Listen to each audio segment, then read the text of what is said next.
a-t-il en France des discriminations vis-à-vis des personnes qui auraient une orientation sexuelle différente de l'hétérosexualité? Et j'ai regardé le bilan de la HALDE pour l'année 2010, puisque c'est le dernier bilan. Les plaintes pour homophobie sont regroupées avec les plaintes pour la famille.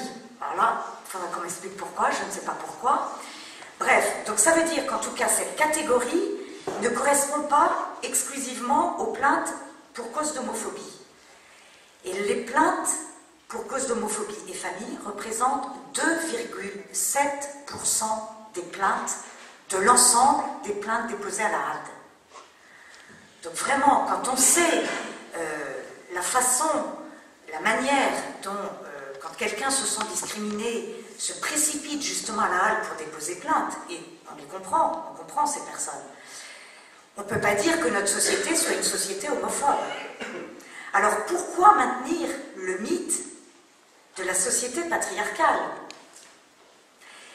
Pour justement continuer à véhiculer les revendications des féministes radicales et du lobby gay. Parce que si notre société ne véhicule plus cette domination de l'homme sur la femme ou cette tyrannie de l'hétérosexualité, alors les revendications n'ont plus de sens. Ou en tout cas, il faudra trouver d'autres arguments. Mais cette critique de la société patriarcale sert d'argument pour cette quête d'égalité et pour la lutte contre les discriminations d'une minorité de la population française et européenne et mondiale.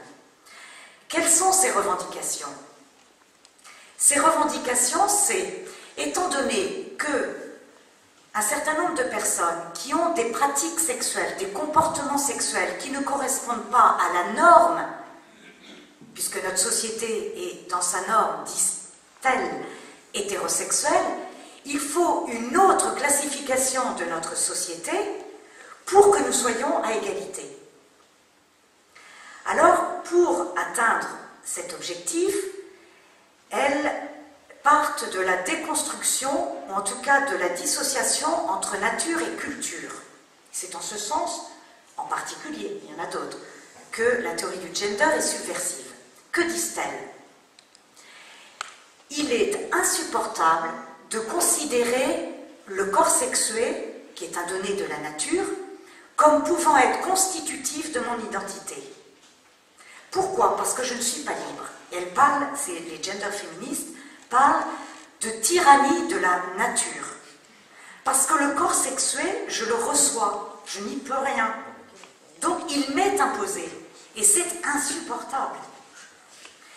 Donc, bien sûr, je l'ai. Et par exemple, Judith Butler ne nie pas le corps sexué. Mais elle dit, ce corps sexué n'entre pas et ne doit pas rentrer en considération pour construire mon identité. Donc, je néglige le corps sexué. C'est une donnée qui ne peut pas entrer en ligne de compte pour construire mon identité. Alors, qu'est-ce qui reste? Il reste la culture. Parce que la nature, c'est ce qui est donné à l'homme. La culture, c'est ce qui est fait par l'homme. Mais quelle culture? Là aussi, si la culture prolonge ce donné de nature, alors il faut la bannir. Et c'est là où les gender féministes critiquent justement ce rôle assigné à l'homme ou à la femme en fonction de la nature, de ce corps sexué donné, ce donné de nature. Les mères au foyer et les hommes au travail. Entre nous, ça fait bien longtemps que l'ensemble des femmes n'est plus exclusivement au foyer. Donc vraiment, c'est un schéma. Les voyez, on ressort les vieux schémas des années 60-70 pour étayer une argumentation. Donc, les gender féministes disent il faut déconstruire cette culture qui prolonge la nature, ce donné de nature, donc déconstruire ces stéréotypes et reconstruire une culture qui me permette de me construire moi-même. Bon, vous pourrez poser des questions, j'espère que c'est clair. Vous avez donc d'un côté la nature, le corps sexué, qui est un donné de nature, qui est un corps sexué, homme ou femme, il n'y en a pas d'autre. Le corps, quand on est, le jour de notre naissance, on est un homme ou une femme. Il n'y a pas de corps neutre. de corps humain neutre.